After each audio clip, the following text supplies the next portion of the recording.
Hello, friends, and welcome to another episode of the Deep Learning with PolyAI podcast. I'm your host, Damien. I'm here with Nikola. Nikola, great to see you again.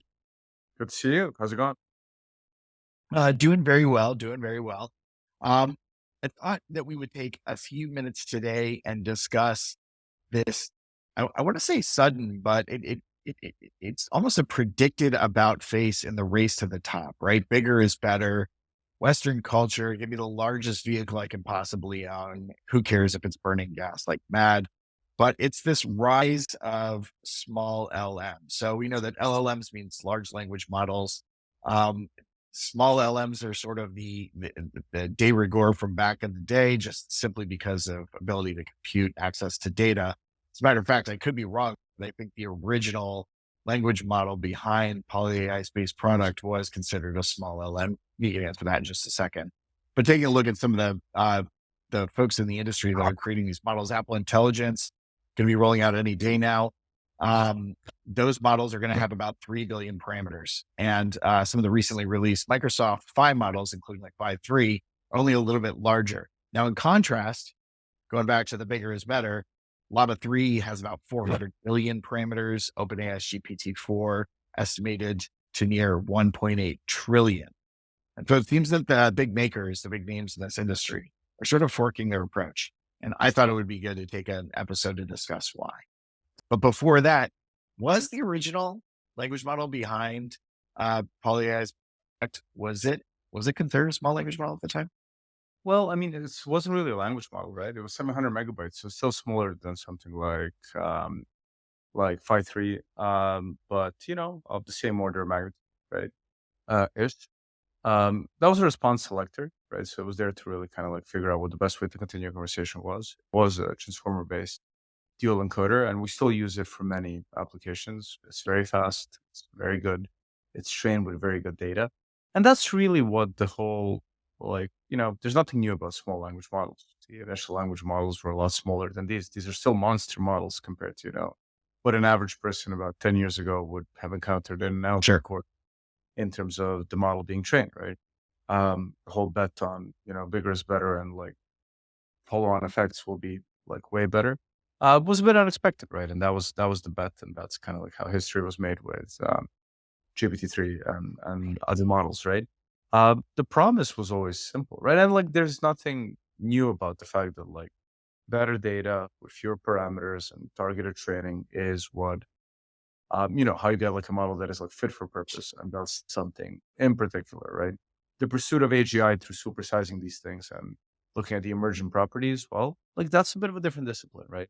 Traditionally in deep learning, you would always kind of like pre-train on a lot of data, and then you would specialize these models and probably also distill, make them smaller so that you can put Mhm. them on small devices, so that you can potentially, put them, like on, a phone or like a fridge, microwave, whatever, right?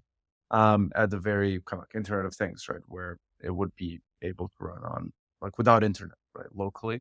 That was always the appeal, potentially on devices that don't use up a lot of energy at all, right?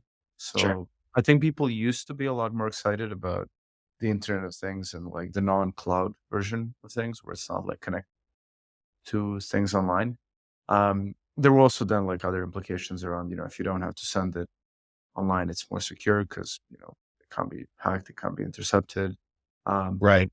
from like privacy to safety was a bit easier, right? And then just like energy efficiency, right? Which I think will remain very pertinent, right? So when we look, I mean, you'll remember the excitement around GPT-4 Turbo from like GPT-4 and so on. And I think like we'll continue to supersize to see how far we can go in terms of AGI, and we'll continue to distill and use like the smallest amount of compute so that we can gain both like speed, right, latency, and efficiency. So that's like the equation of it. There's really not much more than that because it's really like, do you need, like So particle as we physics? scale up, yeah, I mean, it's a really good question. As you scale up, obviously there's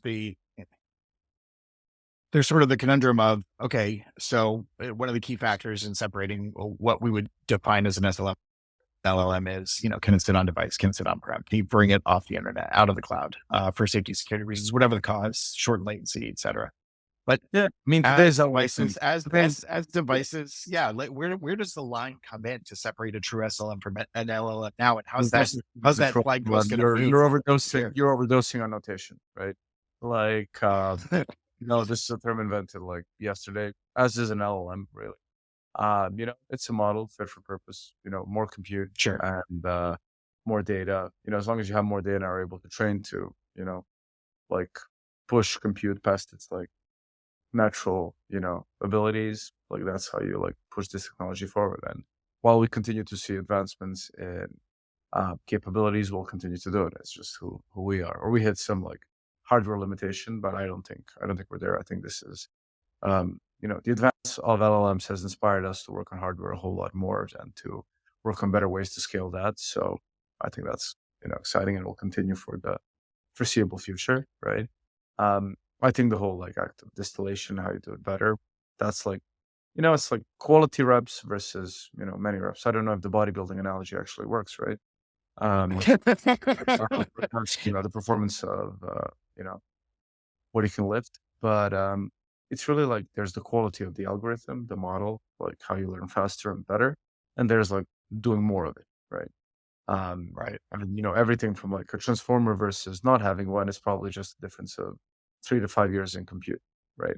So if we had a cell that's better than a transformer, we might be able, you know, go move 2 years into the future with the current compute and amount of data, right? And again, like, um, it's really just like advances in hardware. Do you have more data and what kind of data are you using to train? And like, do you have compute that can like run through it all, before you're dead? Would So it be safe to say that the personalization of some hardware, like the wearable devices, is actually causing more exploration in the SLM side of things? mm, I don't listen. You know, like Like the I rabbits, the friend necklace that just came out. These are very small devices, very low power devices meant to last for a long well, period of time. yeah, I mean, they're not low power compared to like even an iPhone of like what, like 5, 10 years ago, right? Like they're I very guess fast that's true. Yeah. in comparison, right? Also like in terms of what's running on cloud versus not, like that really matters, right?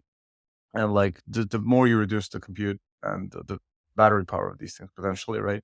Um, the personalization and then like, the new Apple chips and stuff will be made to run better with these things, and they have more space as well. I think we'll see like phone memory expand greatly over the next few years, right? I think Apple said that only the latest Pro models will run like Apple Intelligence, right? Which kind of like is a great incentive for people to buy new phones, which is, Yeah, I of guess, course. like your Apple.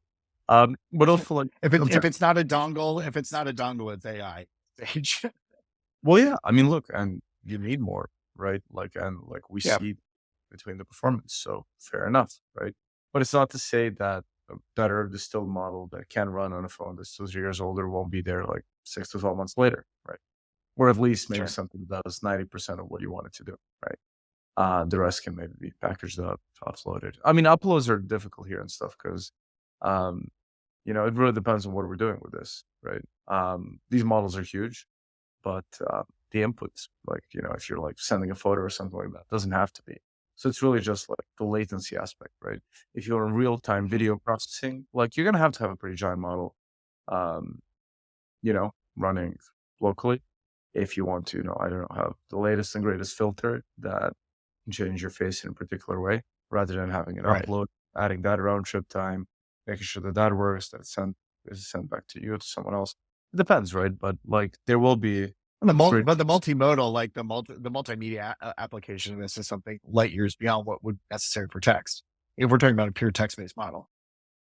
Well, we are, we're not, right? I mean, if you look at like 5.3, I think that, there's like a big chunk of the evaluation that is about like the visual aspect and so on. So I think this is Okay. coming Fair for enough. multimodality as well as it is for everything else. And there it potentially matters more because the nature of data that you're churning through is like pretty serious, right? If you take like an iPhone and its camera right now, that's like, sizable stuff. If you're in, you know, an area where like your internet is not amazing, you'll probably want to do some of those things like offline.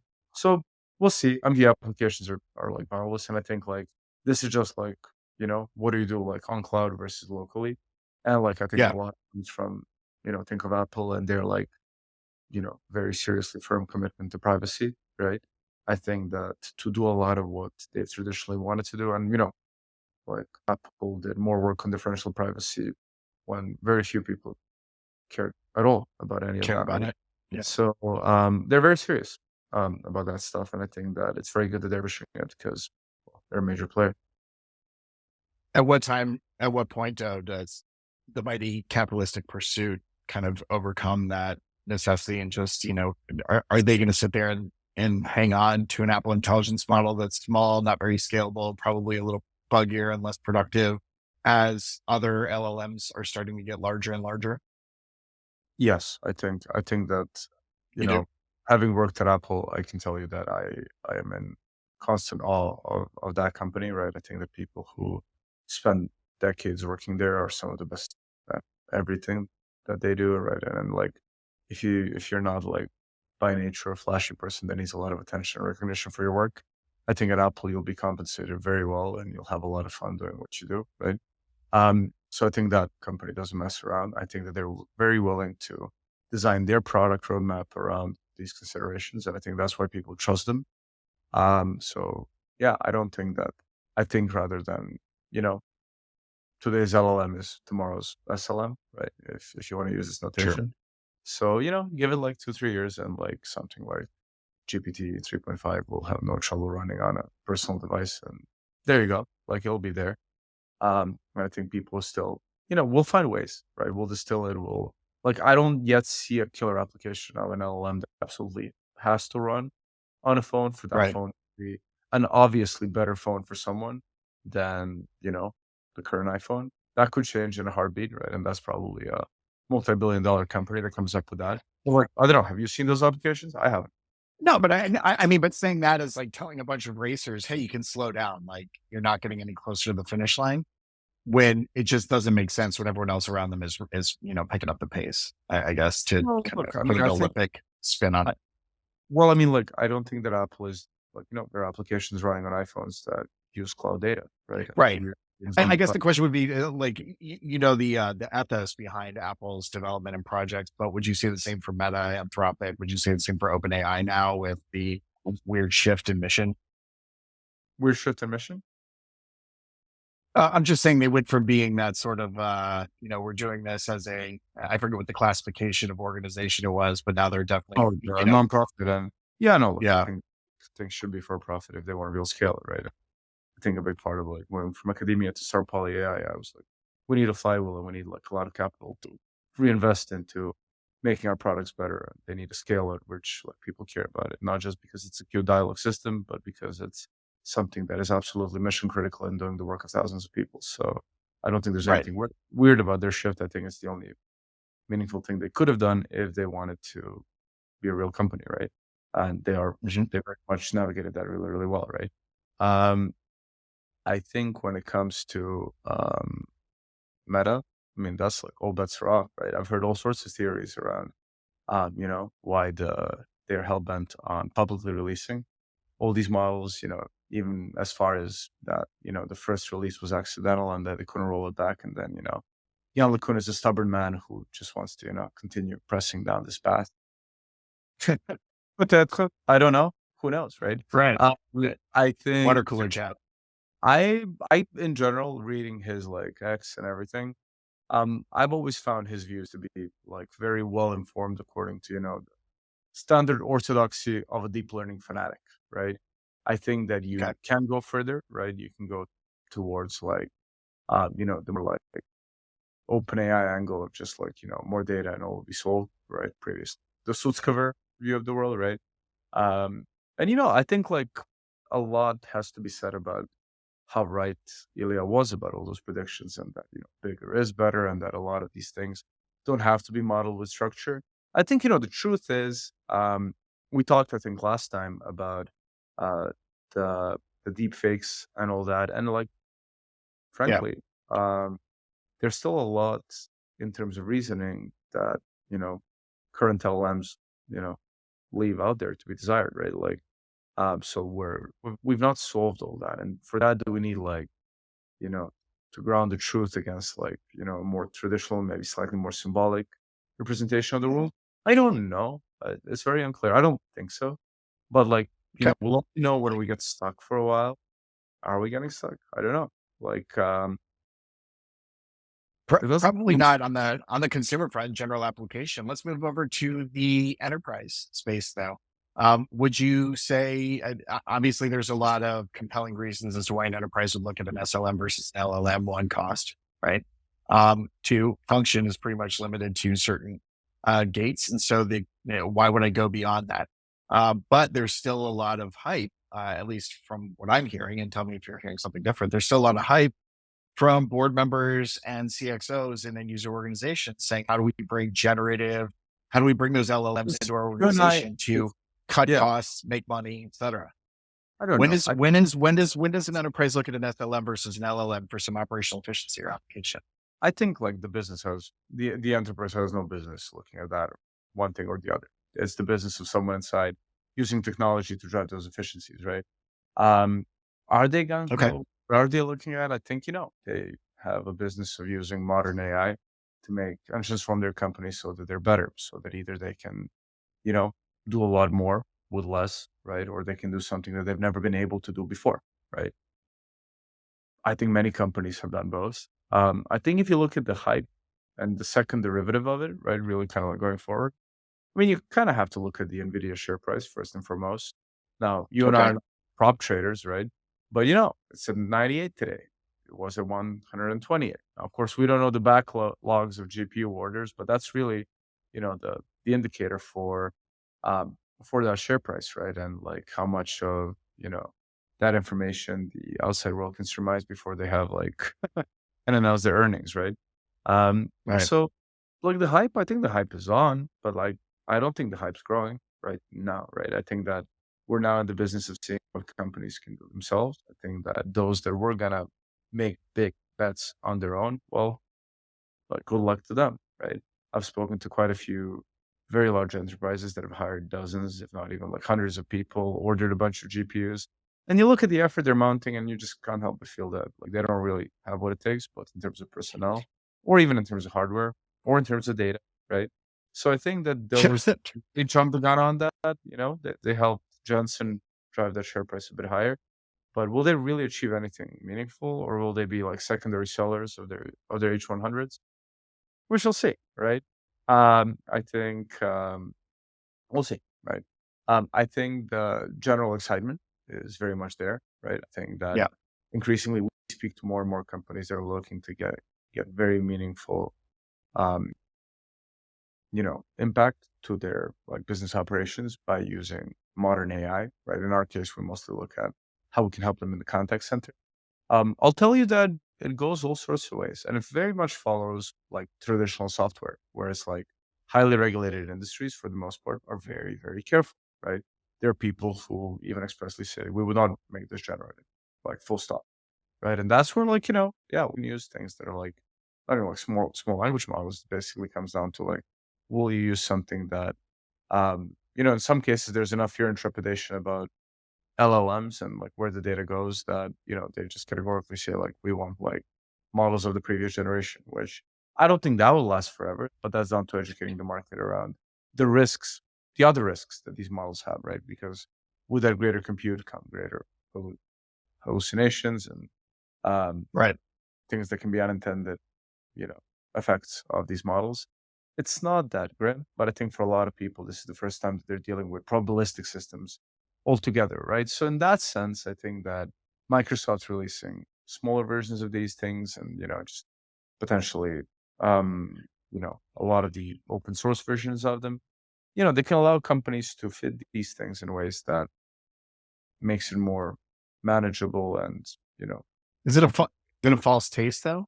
Because it like is, you said, it so is, then right? what are some successful applications of SLMs in enterprise Everything in functions machine learning, that'll man. be like a slam dunk every time? No, no, no. Listen, SLMs are not a new thing, right? Whoever is using like every successful application of machine learning out there so far, right? From like, quant trading funds all the way to, like speech recognition, pre, 2 years ago, and everything else is an application of a thing that's a smaller model than the Sure. monster models you've seen recently, right? So everything we've traditionally done with machine learning is not necessarily an SLM, right? but it is an application of a smaller model. So there's nothing new that you're waiting to see, right? It's kind of like a Okay. rebrand. It's a rebrand of the traditional non-monster sized model, right? It's kind of saying like, what's the use for cars that don't have 1,000 horsepower? Well, it's kind of mostly what we've done, how we build our traffic, right? So the question by itself is, I think, a bit vacuous, right? But I Okay. think that it's good that it kind of reminds people that you don't really need like a monster model and you know like a giant hardware machinery behind it to do absolutely anything when it comes to machine learning. You hear a lot of people, they talk about AI these days, and it's like, oh, it's so new, it's all a bunch of hype. Like, no, it's not. Like, you know, most technology that you use in your daily life, the predictive keyboard on your phone uses an SLM, right? It does not use Right. before, right? So, like, you know, the fact that we're calling it an SLM is just funny because it shows you how far LLMs have gone in terms of becoming like the default AI in everyone. Exactly. That's exactly it. It becomes the default examination of what modern AI is this massive data pool and the ability to apply probabilistic logic to it to come up with right answers most of the time. But to your point, most of the existing applications of AI, like in single functions or unlimited Yeah, functions, is likely coming from what's resulted to an SLM. I just think it's funny because to me, I picture having this big muscle car as your LLM and then spending just as much time and resource putting on things like dampeners to bring down the noise, to bring down the horsepower, to make it street legal. And then you're like, why did I spend all this money when I could have just bought a Prius?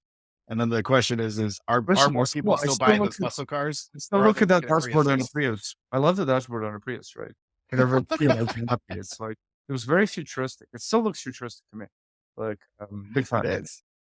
It is. It's like, all right. I think that's about time for today. So I appreciate all your insights as always. This is some good stuff. In summary, basically, you're probably already dealing with SLMs. Most machine learning applications are based on SLMs right now, but there is the pursuit to drive bigger is better. That being said, when we're looking at more localized devices, privacy concerns, bringing things off and on-prem, like that's when folks are entertaining the smaller models a little bit more. So we are going to see a definite forked approach in the market with regards to building those bigger, but also looking at those highly focused and localized applications as well.